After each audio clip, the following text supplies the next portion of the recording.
Anda menyaksikan Kompas Bisnis bersama saya Asri Gunawan. Hari ini saudara kita akan membahas soal pertumbuhan ekonomi Indonesia kuartal pertama 2025 yang ternyata melambat.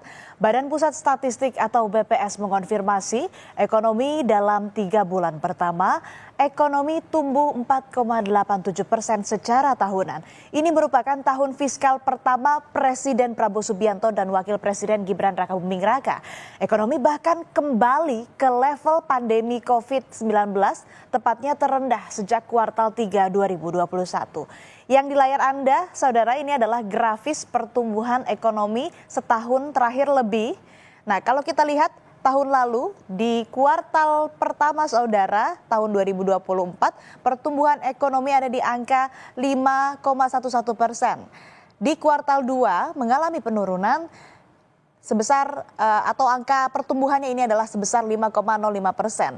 Di kuartal ketiga di tahun lalu tahun 2024 pertumbuhan ekonomi di angka 4,95% dan di kuartal keempat 2024 5,02%. Kalau kita lihat di tahun lalu dari kuartal 1 sampai kuartal 4 ini datanya cukup fluktuatif ya pertumbuhan ekonomi. Lalu kalau kita lihat lagi di tahun ini di tahun 2025 kuartal pertama pertumbuhan ekonomi ada di angka 4,87%. Kalau kita bandingkan dengan kuartal pertama di tahun lalu, ternyata pertumbuhan ekonomi di kuartal pertama tahun ini lebih rendah dibandingkan pertumbuhan ekonomi di kuartal pertama tahun 2024. Tahun lalu saudara ekonomi Indonesia juga pernah di level 4%-an pada kuartal 3 2024.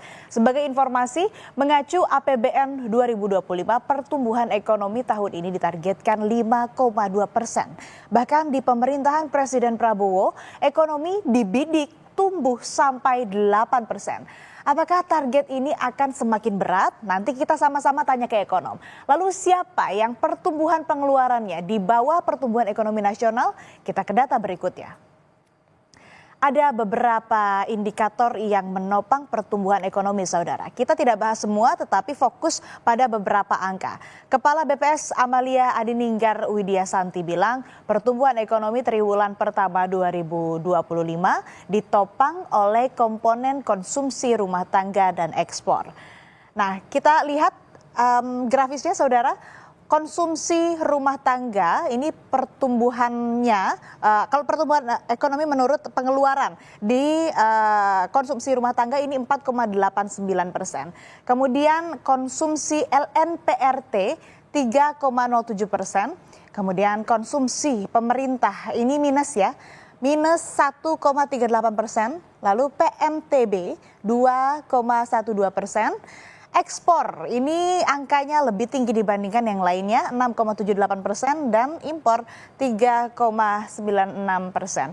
Masing-masing tumbuh secara tahunan sebesar 4,8% dan 6,78%.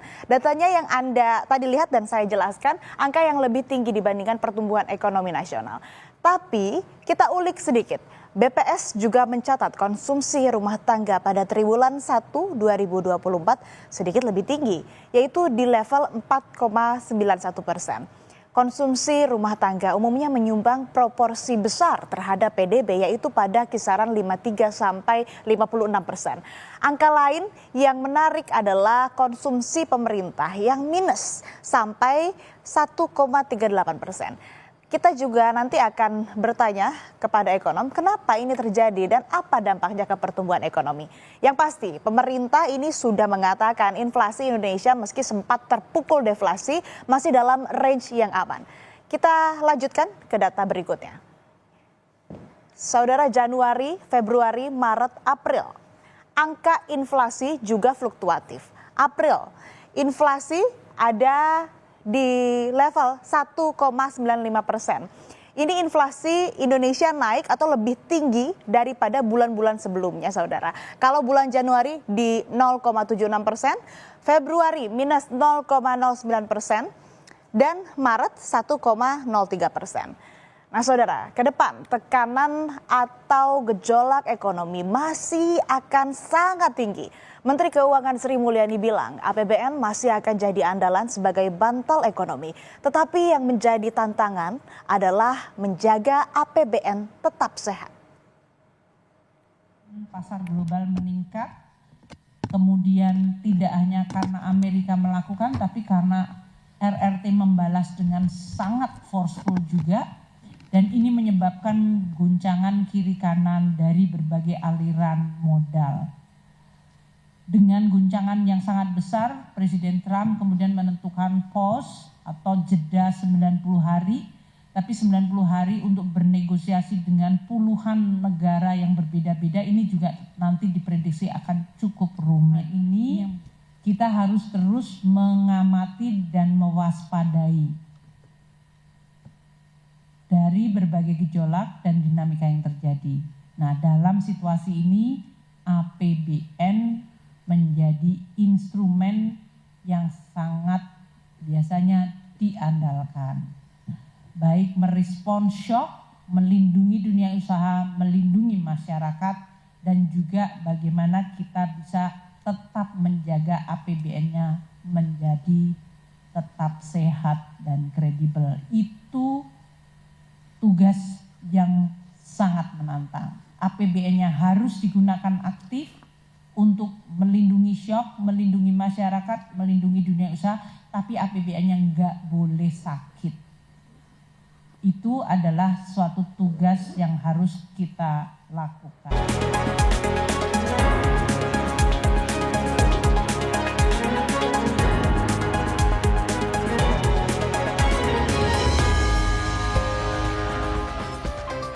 Kembali di Kompas Bisnis bersama saya Asri Gunawan. Saudara, kira-kira bagaimana membaca angka-angka pertumbuhan ekonomi? Adakah data-data lain yang sebetulnya atau sebelumnya ini sudah memberi sinyal bahwa pertumbuhan ekonomi akan melambat? Kompas Bisnis bertanya langsung pada Direktur Eksekutif Selyos, Bima Yudhistira. Selamat pagi Mas Bima, apa kabar? Selamat pagi, kabar baik. Mas Bima, secara umum pertumbuhan ekonomi melambat di kuartal 1 2025. Kalau kita bandingkan juga di periode yang sama di tahun lalu, angkanya lebih rendah. Bahkan terendah ini sejak 2021. Apakah sebetulnya ada gejala atau sinyal perlambatan yang sebelumnya ditunjukkan oleh data lain, misal inflasi? Ya, sebelumnya bisa dilihat dari deflasi ya. Beberapa kali terjadi deflasi dan itu cukup aneh sebenarnya. Bagi negara dengan penduduk usia produktif yang cukup tinggi, kenapa terjadi deflasi secara beruntun, terutama 2024. Nah, spesifik pada bulan Maret, itu kan ada Ramadan dan Lebaran. Dan Ramadan Lebaran ini menjadi penyumbang konsumsi orang belanja, orang mudik, ada THR juga. Tapi inflasinya secara tahunan itu cuma 1%. Jadi gejala-gejala adanya pelemahan daya beli masyarakat sebenarnya sudah terasa 1-2 tahun terakhir. Kemudian indikator lainnya misalnya dilihat dari penjualan retail, itu juga mengalami kontraksi. Ada juga dari sisi suku cadang kendaraan bermotor. Jadi orang nahan untuk beli motor. Motor itu adalah barang yang kemudian bisa dijadikan sebagai indikator siklus. Jadi kalau kendaraan otomotifnya turun, itu berarti masyarakat sedang mementingkan kebutuhan pokoknya dulu. Sebelum cicilan motor dan lain-lain. Perumahan juga sama, mengalami perlambatan juga. Oke, artinya yang paling menjadi sinyal ini adalah lesunya daya beli masyarakat. Ini sudah terjadi cukup lama juga. Bahkan tadi Mas Bima menyebutkan dengan angka usia produktif yang tinggi, tapi malah deflasi terjadi berkali-kali. Lalu Mas Bima, apa sih sebetulnya yang apa karakteristik yang menyumbang perlambatan pertumbuhan ekonomi? Kira-kira data apa yang sebenarnya bisa jadi pegangan bahwa ekonomi ini melambat ataupun pertanda membaik? Iya, sebenarnya kita melihat ya performa dibandingkan negara lain aja misalnya. Indonesia mitra terbesarnya adalah China. China itu di kuartal pertama bisa tumbuh 5,4% secara tahunan year on year. Kemudian ada Vietnam. Vietnam ini harus kita monitor terus nih, karena Vietnam pertumbuhan ekonominya di atas 6%. Nah, Indonesia ini kenapa pertumbuhannya hanya 4,8%? Jadi ada faktor eksternal harus diakui ya. Ada faktor dari sisi perang dagang. Oke. Tapi meskipun perang dagang kan ada delay ya, tidak langsung kemudian berlaku. Tapi di sisi yang lain ada faktor fundamental nih dari sisi kebijakan. Hmm. Ternyata yang membedakan adalah Vietnam memang ada efisiensi anggaran, Hmm. tetapi efisiensi anggarannya untuk mendorong percepatan perizinan bisnis. Hmm. Sementara Indonesia yang terjadi adalah efisiensi anggaran itu justru sekarang menjadi beban ekonomi. Hmm. Karena efisiensi anggarannya membuat belanja pemerintah itu kontraksi minus 1,3% lebih secara tahunan yang membuat banyak sektor bisa dicek akomodasi, perhotelan, kemudian makanan minuman, itu banyak yang terdampak dari efisiensi belanja pemerintah.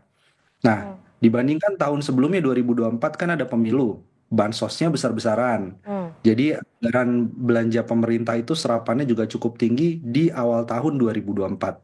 Sementara 2025 kita menghadapi tekanan efisiensi anggaran dengan berbagai alasan ya. Hmm. Tapi efeknya adalah swasta sedang lesu setahun terakhir, Hmm. gelombang PHK terjadi, industri manufaktur padat karya tertekan.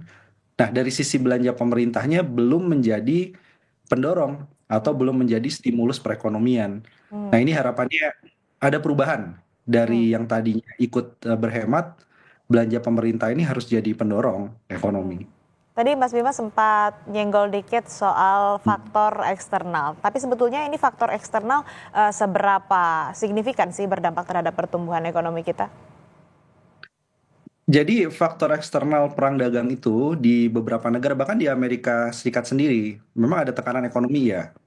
Tapi seharusnya menjelang adanya pemberlakuan tarif resiprokal, Mhm. banyak sekali produsen-produsen itu melakukan impor bahan baku secara besar-besaran. Atau barang-barang modal mesin misalnya dilakukan impor besar-besaran sebelum kena tarif. Situasi itu tidak terjadi di Indonesia. Nah, ini yang anomali. Hmm. Jadi kalau melihat misalnya dari data impor bahan baku bulan Maret 2025, itu turunnya 3,2% secara tahunan. Mhm. Jadi dibandingkan bulan Februari.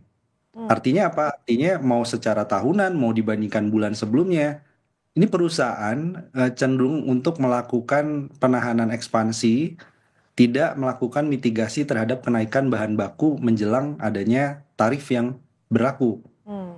Nah, ini tidak terjadi di negara lain itu pada borong bahan baku secara eksesif, secara berlebihan. Mhm. Jadi ini tidak dilakukan oleh perusahaan Indonesia. Kenapa? Karena menurut mereka buat apa memborong bahan baku lebih banyak, Hmm. stok masih ada, belum semua terjual, dan ekspektasi penjualan beberapa bulan ke depan, Mhm. ini sepertinya ada tren perlambatan. Oke. Nah, saya ingin konfirmasi juga, Mas Bima. Pertumbuhan belanja pemerintah kan minus 1,38%. Artinya ini imbas dari penghematan atau efisiensi anggaran ya? Ya, ya, itu jelas ya. Mhm. Karena ada dampak, ada dua sebenarnya. Hmm. Satu, belanja tahun sebelumnya karena pemilu tinggi sekali, belanja pemerintah. Yang kedua adalah karena adanya efisiensi anggaran yang memang by design, memang disengaja.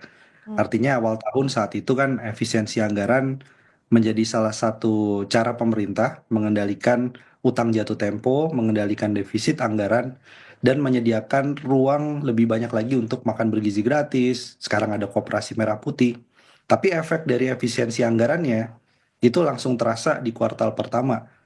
Hmm. Padahal kuartal pertama memang belanja serapannya masih rendah iya, tapi tidak sampai negatif. Nah, ini baru kali ini terjadi negatif. Oke. Nah, kalau kita mengingat lagi tadi di segmen sebelumnya Kompas Bisnis ada data soal pertumbuhan ekspor, impor, itu ada data-datanya Mas Bima. Pertumbuhan Ya. ekspor ini lebih tinggi ketimbang impor. Pertanyaannya nih, ekspor kita yang membaik atau domestik kita yang melempem? Terbukti nggak ada impor yang signifikan, misalnya impor bahan baku dan impor yang lain mungkin, Mas Bima? Iya, saya kurang terlalu suka dengan surplus neraca perdagangan kita yang Hmm. seolah besar ya. Yang Hmm. artinya surplus ini tadi ekspornya lebih tinggi daripada impor. Hmm. Tapi sebenarnya kalau digali lebih dalam, Hmm. satu, ekspornya ini kan bergantung fluktuasi harga komoditas yang saat ini tidak berpihak pada Indonesia sebenarnya. Mau bicara batu bara, sawit, kemudian nikel, nikel olahan, itu harganya relatif rendah. Hmm. Kemudian dari sisi impor, sebenarnya selama dia impor bahan baku yang tidak diproduksi di dalam negeri, itu indikator positif kalau terus meningkat. Sebaliknya kalau impor bahan bakunya mengalami kontraksi, mengalami penurunan, Maret dibandingkan Februari 2025, dan secara tahunan cuma tumbuh 2%, berarti perusahaan dia mengurangi pembelian bahan bakunya.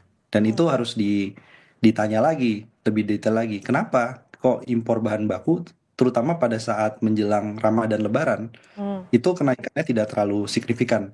Hmm. Berarti perusahaan udah membaca. Saya pikir perusahaan dia punya pandangan bahwa Ramadan Lebaran kalau sudah lesu seperti sekarang, maka bulan-bulan setelah Ramadan Lebaran itu kemungkinan pertumbuhan permintaan konsumsi rumah tangganya lambat. Dan berharapnya apa? Berharapnya adalah ada dua, Natal tahun baru, dan itu masih November Desember, masih cukup lama. Hmm. Atau satu lagi berharap belanja pemerintah yang tadinya dilakukan efisiensi Hmm. itu sudah mulai dibuka blokir anggarannya sehingga bisa menghidupi industri manufaktur dan permintaan di daerah.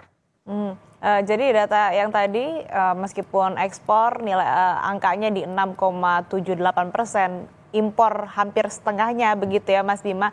Ini bisa disebut jangan terlalu mengambil atau menilai mentah-mentah ya, jangan jadi ilusi begitu, harus dilihat juga faktor-faktornya. Lalu Mas Bima, pengangguran juga pecah nih, setahun terakhir bertambahnya 83.000 orang menjadi 7,28 juta orang per Februari. Nah, Mas Bima melihat angka ini seperti apa? Kira-kira akan bertambah atau bagaimana? Mengingat kondisi sekarang.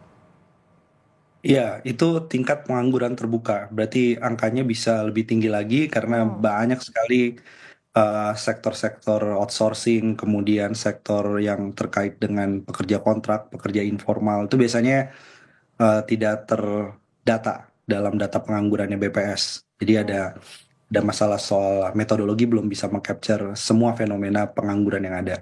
Tapi kalau digali lebih detail lagi, sebenarnya yang menjadi salah satu concern besar, isu besar adalah pengangguran usia muda. Pertama, kita udah tertinggi pengangguran usia mudanya se-ASEAN. Hmm. Yang kedua, pengangguran ini juga dampak dari adanya 4 juta orang masuk lapangan kerja baru bersaing dengan korban PHK. Yang angkanya sekarang 24.000 orang ya, versi Kementerian Tenaga Kerja sampai dengan bulan Maret. Artinya peta persaingan kerjanya semakin sempit. Dan ini juga menjadi salah satu indikator sebenarnya apakah ada pengurangan efisiensi dari sisi biaya produksi yang signifikan dilakukan oleh banyak perusahaan, entah dia industri, entah dia jasa, entah dia kemudian sektor pertanian, yang mempengaruhi serapan tenaga kerja. Dan juga ini menjadi salah satu indikator juga, apakah program-program Pak Prabowo, food estate, lumbung pangan, kemudian ada makan bergizi gratis yang dipersepsikan bisa mendorong serapan tenaga kerja, ternyata efeknya tidak sebesar itu, tidak sebesar yang direncanakan. Sehingga kalau pemerintah ingin agar program pemerintah bisa mendorong penciptaan lapangan kerja, ini sebenarnya waktu yang tepat evaluasi semuanya. Mau dari makan bergizi gratis, mau dari food estate, semua program pemerintah yang dipersepsikan awalnya menyerap tenaga kerja, maka ini saatnya ada evaluasi. Kenapa? Kok terkait dengan serapan tenaga kerja belum ada tendangan tadi ya, belum ada dorongan serapan yang sangat besar di saat sektor swastanya sedang menurun. Saya kira masalahnya sekarang adalah semua sedang ikat pinggang dan itu nggak boleh sebenarnya pemerintah ikut-ikut melakukan austerity atau ikat pinggang. Termasuk dari sisi BUMN. Labanya besar, dividennya besar, dividen store ke Danantara juga besar. Kenapa itu kemudian tidak diputar langsung untuk melakukan serapan tenaga kerja, merekrut mereka yang di PHK dari sektor-sektor usaha swasta. Itu salah satu jalan keluar yang sangat quick win saya kira.